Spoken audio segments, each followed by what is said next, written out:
ఫైనల్గా ఇండియా వచ్చేసి world champions అయ్యారు సౌత్ ఆఫ్రికాని బీట్ చేసి. మొదటిగా ఈ మ్యాచ్లో ఏం జరిగిందంటే టాస్ గెలిచి సౌత్ ఆఫ్రికా ఇండియాని బ్యాటింగ్ చేయమన్నారు. ఇండియా వచ్చి బ్యాటింగ్లో సఫాలి వర్మ అలానే శృతి మందన ఓపెన్ దిగారు. ఇద్దరు చక్కగా పార్ట్నర్షిప్ బిల్డ్ చేశారు. ఫస్ట్ 10 ఓవర్లకి 60 రన్నులు స్కోర్ చేశారు. వికెట్లు ఏం పడకుండానే వీళ్ళిద్దరి మధ్యన 100 పార్ట్నర్షిప్ వచ్చింది. అలానే శృతి మందన స్లోగా స్టార్ట్ చేసిన ఒకవైపు సఫాలి వర్మ వచ్చేసి అటాకింగ్ గేమ్ ఆడింది. 87 బాల్కి 84 పరుగులు చేసింది. దీంతో ఫస్ట్ వికెట్ వచ్చేసి శృతి మందన కోల్పోయింది.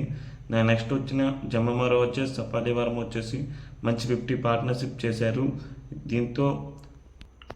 దీంతో టీమ్ స్కోర్ వచ్చేసి 350 అవుద్ది అనుకున్నారు. కానీ కాకా వచ్చేసి వరుసగా 2 వికెట్లు తీసింది. సఫాలి వర్మది అలానే జమ్మమరో వచ్చేసి. దీంతో ఇండియా స్కోరింగ్ రేట్ అనేది స్లోగా తగ్గిపోయింది. ఆ 30 నుంచి 40 ఓవర్స్ మధ్యన అయితే స్లోగా ఆడారు. మెయిన్గా హర్మన్ప్రీత్ మరియు దీప్తి శర్మ మధ్యన కూడా మంచి 50 పార్ట్నర్షిప్ వచ్చింది. హర్మన్ప్రీత్ అవుట్ అయిన తర్వాత రిచా ఘోష్తో ఫైనల్గా దీప్తి శర్మ వచ్చి ఆ 50 పార్ట్నర్షిప్ మళ్ళీ కంటిన్యూ చేశారు. లాస్ట్ మూమెంట్లో రిచా ఘోష్ వచ్చేసి మంచి క్యామియో ఆడింది. దీప్తి శర్మ వచ్చేసి వరల్డ్ కప్ ఫైనల్లో కూడా 50 చేసింది. ఇప్పటివరకు మన ఛానల్ని సబ్స్క్రైబ్ చేసుకోలేదు, సబ్స్క్రైబ్ చేసుకోండి. అలానే పక్కన బెల్ ఐకాన్ నొక్కండి. మరెన్నో క్రికెట్ కంటెంట్ వీడియోస్తో మేము ముందుకు వస్తాం. దీంతో టీమిండియా స్కోర్ వచ్చేసి 298కి స్కోర్ అనేది ముగిసింది 50 ఓవర్లకి. ఇండియా వరల్డ్ కప్ గెలిచిన సరల్లా ఏదో ఒకటి జరుగుతుంది. దాంట్లో ఏంటంటే కామన్ థింగ్ 2011లో మహేంద్ర సింగ్ ధోని లాస్ట్ బాల్ని 6గా కొట్టి ఇండియాని వరల్డ్ కప్ గెలిపించాడు. అలానే ఈసారి ఏంటంటే దీప్తి శర్మ బౌలింగ్కి హర్మన్ప్రీత్ కౌర్ వచ్చేసి క్యాచ్ పట్టింది. లాస్ట్ వికెట్గా తిరిగింది డిక్లన్. దీంతో ఇండియా ఉమెన్ వచ్చేసి వరల్డ్ కప్ గెలిచారు. లాస్ట్లో సౌత్ ఆఫ్రికా బౌలింగ్ వచ్చేసి బాగా వేశారు. లాస్ట్ డెప్త్ ఆఫర్స్లోనే మెయిన్గా లాస్ట్ 2 ఓవర్లు అయితే ఇండియా వచ్చేసి 12 రన్లు స్కోర్ చేశారు. దీంతో టీమిండియా స్కోర్ వచ్చేసి 298కి 7 వికెట్లు నష్టపోయారు. మెయిన్గా సౌత్ ఆఫ్రికా బౌలర్స్ అంత బాగా పెర్ఫామ్ చేయలేదు. ఇండియన్ బ్యాటర్స్ వచ్చేసి బాగా ఆడారు సౌత్ ఆఫ్రికా బౌలర్స్ని. మెయిన్గా వాళ్ళ బౌలింగ్లో వచ్చేసి కాకా 3 వికెట్లు తీసుకుంది.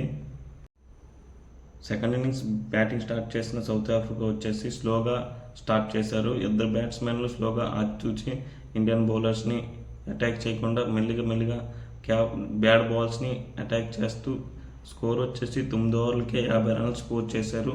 దీంతో వికెట్ వచ్చేసి ఏం నష్టపోలేదు. బ్రిడ్స్ వచ్చేసి ఫేస్లో సింగిల్ టెస్ట్ మంచి ఒక రన్ ట్రై చేసింది. దీంతో అమన్జోత్ కౌర్ వచ్చేసి డైరెక్ట్ హిట్ చేసింది. దీంతో సౌత్ ఆఫ్రికా వచ్చేసి ఫస్ట్ వికెట్ లూజ్ అయ్యారు. ఈ వరల్డ్ కప్లో వచ్చేసి వీళ్ళిద్దరి మధ్యన 950 పార్ట్నర్షిప్ మాట. అలానే నెక్స్ట్ వచ్చిన బ్యాట్స్మెన్ వచ్చేసి బోస్ వచ్చేసి ఎల్బిడబ్ల్యూగా ఎనుదిరిగాడు శ్రీచర్ని బౌలింగ్కి. దీంతో సౌత్ ఆఫ్రికా వెంటనే 2 వికెట్లు కోల్పోయింది. అలానే లూయిస్ అనే కెప్టెన్ లారా వరల్డ్ మధ్యన మంచి 50 పార్ట్నర్షిప్ జరిగింది. అలానే ఈ మ్యాచ్లో అన్ఎక్స్పెక్టెడ్గా సఫాలి వర్మని హర్మన్ప్రీత్ బౌలింగ్ వేయించింది. ఇది నేనైతే నమ్మలేకపోయాను. వచ్చిన ఓవర్లోనే వికెట్ తీసింది లూయిస్ది. క్యాచ్ అండ్ బౌల్ మాట స్లోవర్గా ఎగిరినంత బాల్ వేసింది. ముందుకు వచ్చి డిఫెన్స్ చేసిన బాల్ వచ్చేసి స్ట్రైట్గా బౌలర్ చేతికి వెళ్ళి క్యాచ్ అండ్ బౌల్ అయింది. నెక్స్ట్ వచ్చిన క్యాప్ కూడా అదే నెక్స్ట్ ఓవర్లో సఫాలి వర్మ బౌలింగ్కి కీపర్కి క్యాచ్ అయ్యి వెనుదిరిగింది. దీంతో వచ్చేసి సఫాలి వర్మకి 2 వికెట్స్ దిగానే మళ్ళీ ఇండియా వచ్చేసి గేమ్లోనికి వచ్చారు. ఒకవైపు వాళ్ళ కెప్టెన్ సింగల్ చేస్తూ బౌండరీస్ కొడుతున్న ఇండియన్ బౌలర్స్ వచ్చేసి మరోవైపు ప్రెజర్ పెట్టడంతో ఎక్కడ స్కోరింగ్ రేట్ అనేది పెరగలేదు. అలానే రిక్వైర్డ్ రన్ రేట్ అనేది పెరుగుకుంటూ పోయింది.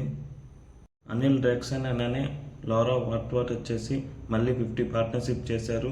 వీళ్ళిద్దరి మధ్యన మళ్ళీ స్కోరింగ్ రేట్ పెంచారు. అలానే దీప్తి శర్మ వచ్చేసి ఇక్కడ నుంచి చేసిన ప్రతి ఓవర్లోనూ వికెట్ తీసింది. దీంతో మ్యాచ్ అనేది ఇండియా వైపు టర్న్ అయిపోయింది. మెయిన్గా దీప్తి శర్మ బౌలింగ్కి వాళ్ళ కెప్టెన్ ఒక గట్టి షాట్ ఆడగానే బౌండరీ దగ్గర అమన్జోత్ కౌర్ మళ్ళీ వచ్చేసి మంచి క్యాచ్ పట్టింది. వదిలేస్తుందేమో అనుకున్నారు కానీ మంచి క్యాచ్ పట్టింది. దీంతో టీమిండియా అనేది కొద్దిగా ఆశలు వచ్చాయి వరల్డ్ కప్ గెలుస్తారనేసి. కానీ ఇంకోవైపు లీగ్ స్టేజ్లో ఇదే మ్యాచ్లోన డెక్లాన్ వచ్చేసి మన ఇండియాని ఓడించారు వైజాగ్లో, మనందరికీ తెలిసిందే.